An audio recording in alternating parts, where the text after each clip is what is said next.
Hello students, I am doctor Vinod Kamle. इस video के अंदर हम लोग ट्रांसफर ऑफ शेयर क्या होता है और उसके अंदर कौन से प्रोविजन है उसके बारे में पढ़ने वाले हैं। उसके रिलेटेड ही दूसरा टॉपिक जो है refusal of transfer of share क्या होता है, उसके रीजंस हम लोग पढ़ने वाले हैं। उसके रिलेटेड थर्ड टॉपिक जो है वो है ब्लैंक ट्रांसफर क्या होता है, और लास्ट में फॉर्स ट्रांसफर क्या होता है। ऐसे चार टॉपिक्स के बारे में हम लोग पढ़ने वाले हैं जो ट्रांसफर ऑफ शेयर के रिलेटेड है। सो लेट अस स्टार्ट पहले कि ट्रांसफर ऑफ शेयर क्या होता है। नाउ ट्रांसफर ऑफ शेयर का मतलब क्या होता है, कोई भी कंपनी का जो मेंबर है या कंपनी का कोई भी शेयर होल्डर जो है वो वॉलेंटरीली अपने शेयर्स क्या कर रहा है, किसी और पर्सन के फेवर में या किसी और पर्सन के नाम पे ट्रांसफर करता है, तो उसको हम लोग ट्रांसफर ऑफ शेयर बोलते हैं। ये वॉलेंट्री शब्द यहाँ पे इंपॉर्टेंट है। वॉलेंट्री मतलब क्या, उसके ऊपर कोई भी फोर्स नहीं किया जाता है, वो अपनी मर्जी से क्या करता है, शेयर को किसी और पर्सन के नाम पे ट्रांसफर करता है ना। यहाँ पे जब शेयर ट्रांसफर होते हैं तो उसमें कंसिडरेशन इन्वॉल्व होता है ना। कंसिडरेशन मतलब क्या, पैसे लेके वो शेयर क्या करता है, किसी और को बेचता है, तो ये एक कंडीशन हो सकता है। और दूसरा है एज अ गिफ्ट वो पर्सन मेंबर जो है वो क्या कर रहा है, अपने शेयर किसी को दे रहा है। ओके, सो शेयर ट्रांसफर में कंसिडरेशन इन्वॉल्व हो सकता है, मतलब पैसे लेके शेयर बेचे जा सकते हैं, या फिर दूसरा शेयर एज अ गिफ्ट दिए जाते हैं। तो ये दो लाइन को अगर आप कंबाइन करोगे तो that becomes meaning of your transfer of share. कि जिसमें पहले मैंने आप लोगों को बोला कि कोई भी कंपनी का मेंबर वॉलेंट्रीली अपने शेयर्स जब किसी और पर्सन के नाम पे ट्रांसफर करता है तो उसको हम लोग ट्रांसफर ऑफ शेयर बोलते हैं। जहाँ पे कुछ केसेस के अंदर कंसिडरेशन इन्वॉल्व होता है, मतलब पैसे लेके शेयर दिए जाते हैं, और दूसरे केस के अंदर वहां पे एज अ गिफ्ट शेयर जो होते हैं वो ट्रांसफर किए जाते हैं, वहां पे पैसे इन्वॉल्व होते नहीं है ना। हर एक जो कंपनी का मेंबर है या जिसके पास भी कंपनी के शेयर्स है, वो उसके पास पूरा अधिकार होता है कि वो अपने शेयर को ट्रांसफर कर सकता है। बट यहाँ पे अगर सपोज पब्लिक कंपनी है तो पब्लिक कंपनी के जो शेयर होते हैं वो फ्रीली ट्रांसफरेबल होते हैं ना। फ्रीली ट्रांसफरेबल मतलब क्या, वो लोग चाहिए तभी और चाहिए उतने अपने शेयर्स क्या कर सकते हैं, किसी को भी नाम पे ट्रांसफर कर सकते हैं अगर वो कंपनी के मेंबर है तो। पर यहाँ पे आर्टिकल्स ऑफ एसोसिएशन में प्रोविजन या कंडीशन होना जरूरी है। तो ये चीज आपको याद रखना है कि पब्लिक लिमिटेड कंपनी के जो शेयर्स होते हैं वो फ्रीली ट्रांसफरेबल होते हैं if there is a provision in the articles of association. Private company के जो शेयर्स होते हैं वो फ्रीली ट्रांसफरेबल नहीं होते, मतलब उनके ट्रांसफर के ऊपर रिस्ट्रिक्शन होता है। आगे, अगर सपोज आपको आपके शेयर्स ट्रांसफर करने हैं तो उसके लिए कुछ आपको प्रोसीजर फॉलो करना पड़ता है, या कुछ चीजें आप लोगों को ध्यान में रखनी पड़ती है कि अगर आप ट्रांसफर के लिए अप्लाई कर रहे हो कंपनी में, तो उसके लिए आप लोगों को एक इंस्ट्रूमेंट ऑफ ट्रांसफर ना, इंस्ट्रूमेंट का मतलब क्या होता है, फॉर्म। ट्रांसफर का एक फॉर्म होता है वो फिलअप करना पड़ेगा। उसके अंदर आप आपके सारे डिटेल्स, आपके जो शेयर्स आपको ट्रांसफर करने उसके डिटेल्स और सिग्नेचर, ये सब चीजें आप लोगों को फॉर्म के अंदर फिलअप करना पड़ेगा। वो फॉर्म के साथ आपको शेयर सर्टिफिकेट अटैच करना पड़ेगा, क्योंकि क्या है कि ये शेयर सर्टिफिकेट जो था वो आपके नाम पे था, अभी आप वो शेयर किसी और को देना चाहते हो तो आपके नाम का शेयर सर्टिफिकेट कैंसिल हो जाएगा, और कंपनी जिसके नाम पे आप शेयर ट्रांसफर करने वाले उसको बाद में नया सर्टिफिकेट देगी। तो आपके नाम पे जो शेयर सर्टिफिकेट है वो भी आपको अटैच करना पड़ेगा, और उसके साथ साथ आप लोगों को ट्रांसफर फीस भी देनी पड़ेगी। तो जब कोई भी मेंबर शेयर ट्रांसफर के लिए अप्लाई करता है तो उसके लिए उसको पहली चीज इंस्ट्रूमेंट ऑफ ट्रांसफर फिलअप करना पड़ेगा विद सिग्नेचर, उसके साथ शेयर सर्टिफिकेट अटैच करना पड़ेगा और ट्रांसफर फीस पे करके कंपनी में सबमिट करना पड़ेगा ना। यहाँ पे दो पार्टीज इन्वॉल्व होती है। एक तो वो जिसको अपने शेयर ट्रांसफर करने हैं, जिसको ट्रांसफरर बोला जाता है, और दूसरी पार्टी जिसके नाम पे शेयर ट्रांसफर होते हैं उसको ट्रांसफरी बोला जाता है। सो यहाँ पे दो पार्टीज इन्वॉल्व होती है, transferor and transferee. Now member जो होता है या शेयर होल्डर जो होता है वो अपने सारे के सारे शेयर्स ट्रांसफर कर सकता है, या फिर वो part of the share transfer कर सकता है। मतलब अगर सपोज किसी के पास 100 शेयर्स है तो वो 100 में से कुछ पार्ट ट्रांसफर कर सकता है, जैसे 30 शेयर, 40 शेयर या 50 शेयर ऐसे ट्रांसफर कर सकता है, या पूरे के पूरे 100 शेयर भी ट्रांसफर कर सकता है। It is a wish of the member. फिर आगे, अगर सपोज आपके पास फिजिकल फॉर्म में शेयर्स है, फिजिकल फॉर्म में मतलब कि पेपर के फॉर्म में आपके पास शेयर्स है, तो आपका ट्रांसफर प्रोसीजर कब कंप्लीट होगा, जब ये रजिस्टर होता है। मैंने आप लोगों को बताया था कि जब भी शेयर बेचे जाते हैं तो कंपनी क्या करती है, एक रजिस्टर मेंटेन करती है। जैसे कॉलेज के अंदर आपका रजिस्टर होता है जिसके अंदर आपका रोल नंबर, आपका नाम वगैरह, आपकी सारी डिटेल लिखी रहती है, वैसे ही कंपनी शेयर होल्डर्स का एक रजिस्टर बनाती है जिसके अंदर हर एक शेयर होल्डर के नाम लिखे रहते हैं और उसने कितने शेयर परचेस किए वगैरह सारे डिटेल्स लिखे रहते हैं। तो जब तुम्हारे शेयर ट्रांसफर होते हैं तो उसके बाद में कंपनी क्या करती है, वो रजिस्टर के अंदर उसकी एंट्री करती है। उसका मतलब क्या है कि यहाँ से आपका नाम कैंसिल किया जाएगा और आपने जिसके नाम पे शेयर ट्रांसफर किया उसका नाम का एंट्री किया जाएगा। ये एंट्री होने के बाद में आपका ट्रांसफर जो कंप्लीट माना जाता है in case of physical shares.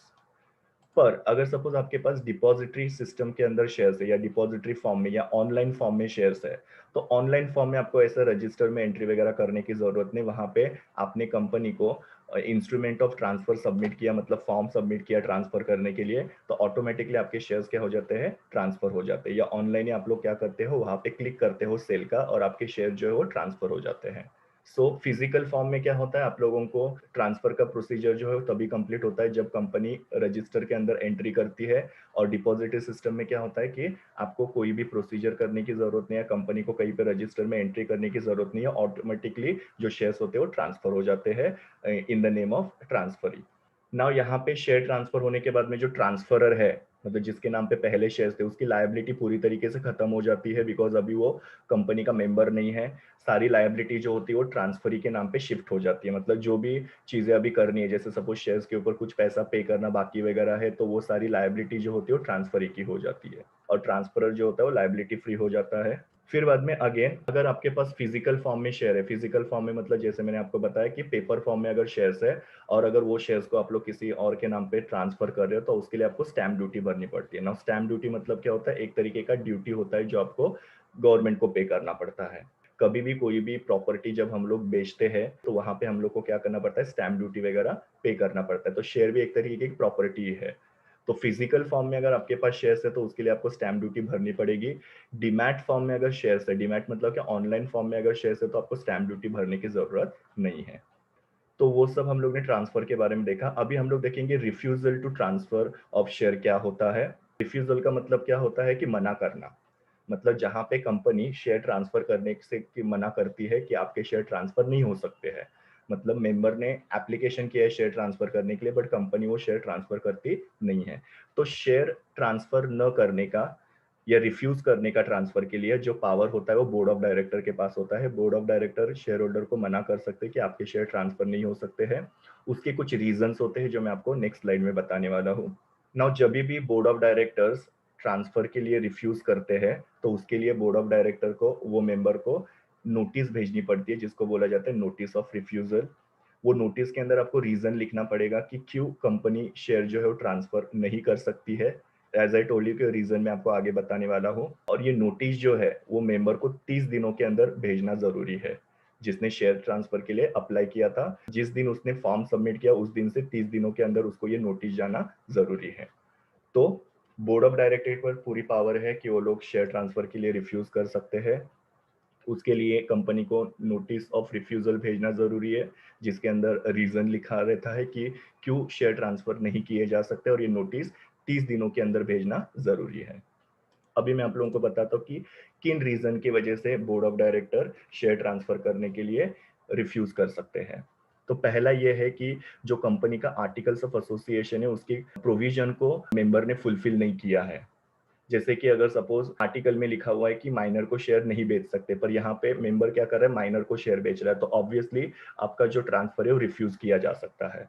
So articles of association के प्रोविजन को फुलफिल नहीं करने की वजह से शेयर ट्रांसफर के लिए रिफ्यूज किया जा सकता है। दूसरा है कि जो ट्रांसफर इंस्ट्रूमेंट है वो एज पर कंपनी एक्ट नहीं है। कंपनी एक्ट के जो रूल्स है उसके हिसाब से नहीं है। जैसे कि आपने नाम आपका प्रॉपर नहीं लिखा है, सिग्नेचर प्रॉपर नहीं है, या शेयर के जो डिटेल्स लिखे वो प्रॉपर नहीं है, तो कोई भी डिटेल अगर प्रॉपर नहीं होगा तो डेफिनेटली आपका जो ट्रांसफर है वो रिफ्यूज किया जाएगा। आपने इंस्ट्रूमेंट ऑफ ट्रांसफर मतलब फॉर्म तो सबमिट किया पर उसके साथ शेयर सर्टिफिकेट अटैच नहीं किया, तो भी आपका ट्रांसफर रिफ्यूज किया जा सकता है। बिकॉज अभी क्या होगा कि आपके नाम का जो शेयर सर्टिफिकेट है वो कैंसिल होगा, बिकॉज आप अभी कंपनी के मेंबर नहीं रहोगे, तो वो सर्टिफिकेट देना जरूरी है। तो वो सर्टिफिकेट अगर अटैच नहीं रहेगा, company will refuse to transfer your shares. और लास्ट वाला है कि कंपनी के पास आपके शेयर जो होते हैं लीन होते हैं। नाउ लीन मतलब क्या, हक होना।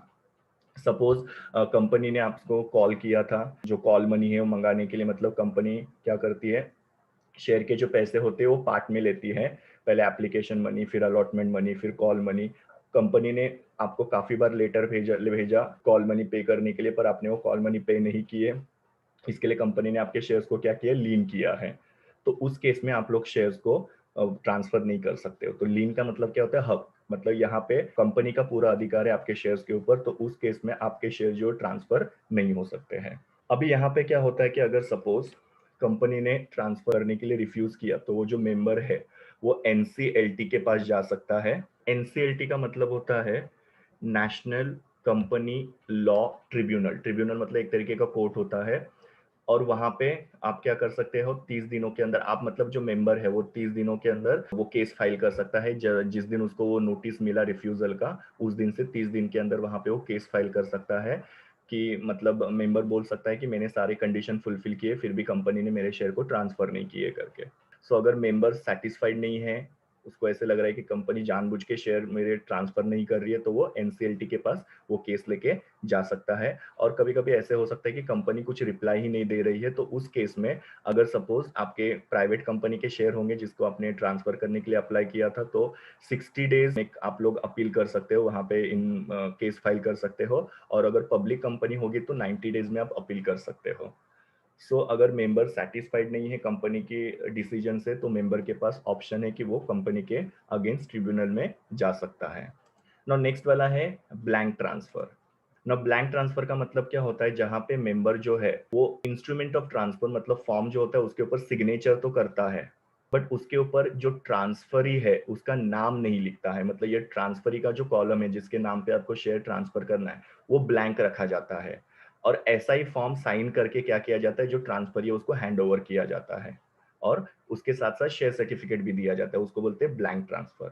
अभी ब्लैंक ट्रांसफर जो होता है वो इजी होता है बहुत ज्यादा परचेस और सेल करने के लिए। मतलब इस बंदे ने क्या किया, साइन कर दिया और उसको दे दिया, फिर बाद में उसको अगर सपोज नहीं चाहिए तो वो शेयर्स क्या करेगा, वो जो फॉर्म है वो किसी और को दे देगा साइन करके, उसको अगर नहीं चाहिए तो वो किसी और को दे देगा। सो यहाँ पे क्या है कि एकदम इजीली आप लोग शेयर को बेच और खरीद सकते हो, और वो भी मल्टीपल टाइम्स पे। यहाँ पे जो इंटरमीडिएट बायर होते हैं ना, इंटरमीडिएट बायर का मतलब क्या होता है, सपोज मैंने मेरे शेयर्स ए को बेचे, मतलब मैंने उसको अगर सपोज ये ट्रांसफर इंस्ट्रूमेंट दे दिया, उसने बी को दिया, बी ने सी को दिया, सी ने डी को दिया, तो इसके बीच में जो बी सी डी जो है उनको कोई भी स्टैम्प ड्यूटी भरने की जरूरत नहीं है, बिकॉज ये ब्लैंक ट्रांसफर है, इसके ऊपर किसी का नाम नहीं है। फाइनली जो जिसका उसके ऊपर नाम आएगा वो बंदा क्या करेगा, स्टैम्प ड्यूटी पे करेगा। तो यहाँ पे इंटरमीडिएट बायर जो है उनको स्टैम्प ड्यूटी पे करने की जरूरत पड़ती नहीं है। जिसके पास ये ब्लैंक ट्रांसफर फॉर्म होता है उसको सारे कंपनी के अधिकार एंजॉय कर सकता है वो, मतलब उसको मीटिंग अटेंड कर सकता है, उसको डिविडेंड वगैरह मिल सकता है। सो उसको सारे अधिकार होते हैं जो नॉर्मल शेयर होल्डर को होते हैं उसके हिसाब से। सो जहाँ पे मेंबर का नाम जो है वो ट्रांसफर इंस्ट्रूमेंट में मेंशन नहीं किया रहता है, बट जो ट्रांसफरर है उसने उसके ऊपर साइन कर दिया है और ट्रांसफरी को दे दिया है, उसको ब्लैंक ट्रांसफर बोला जाता है। और लास्ट वाला है अपना फॉर्ज ट्रांसफर। ना फॉर्ज का मतलब क्या होता है, जाली। जहां पे ट्रांसफर इंस्ट्रूमेंट जो है उसके ऊपर फॉर्ज सिग्नेचर की जाती है, मतलब जाली सिग्नेचर, बनावटी या नकली सिग्नेचर की जाती है। मतलब यहाँ पे ट्रांसफर को पता भी नहीं है, और यहाँ पे किसी और बंदे ने क्या किया है, वो शेयर्स ट्रांसफर जो फॉर्म है उसके ऊपर फॉर्ज सिग्नेचर किए हैं ट्रांसफरर के, और वो कंपनी में सबमिट किया हुआ है, तो उसको हम लोग बोलते हैं फॉर्ज ट्रांसफर। और ये जो ट्रांसफर है वो कंपनी रजिस्टर करती नहीं है, बिकॉज क्या होता है कि यहाँ पे कंपनी को तुरंत पता चल जाता है जब भी ट्रांसफर की केस आती है, तो कंपनी क्या करती है, जो ट्रांसफर है उसको लेटर भेजते हैं, उसका कंफर्मेशन मांगती है कि क्या आपने सच्ची में शेयर ट्रांसफर के लिए एप्लीकेशन किया हुआ है, आप हमको 15 दिन में इन्फॉर्म करो। तो जो ट्रांसफरर है वो कंपनी को इन्फॉर्म करेगा कि यस मैंने शेयर ट्रांसफर के लिए अप्लाई किया है। पर अगर ट्रांसफरी ने बोला कि हमने अप्लाई नहीं किया और फॉर्म के ऊपर सिग्नेचर दिख रहा है, मतलब वो फॉर्ज सिग्नेचर है करके। सो जहाँ पे बनावटी सिग्नेचर की जाती है ट्रांसफर फॉर्म के ऊपर और शेयर ट्रांसफर की कोशिश की जाती है, तो उसको हम लोग फॉर्ज ट्रांसफर बोलते हैं। तो ये सब था ट्रांसफर ऑफ शेयर के बारे में और उसके रिफ्यूजल के बारे में, या फिर ब्लैंक ट्रांसफर या फॉर्ज ट्रांसफर के बारे में। ये मेरे सारे यूआरएल है जहाँ से मैंने इमेजेस ली हुई है। Thank you, students. Please do like, share, comment, and subscribe to my YouTube channel, and also recommend my channel to your friends. We will meet in the next video.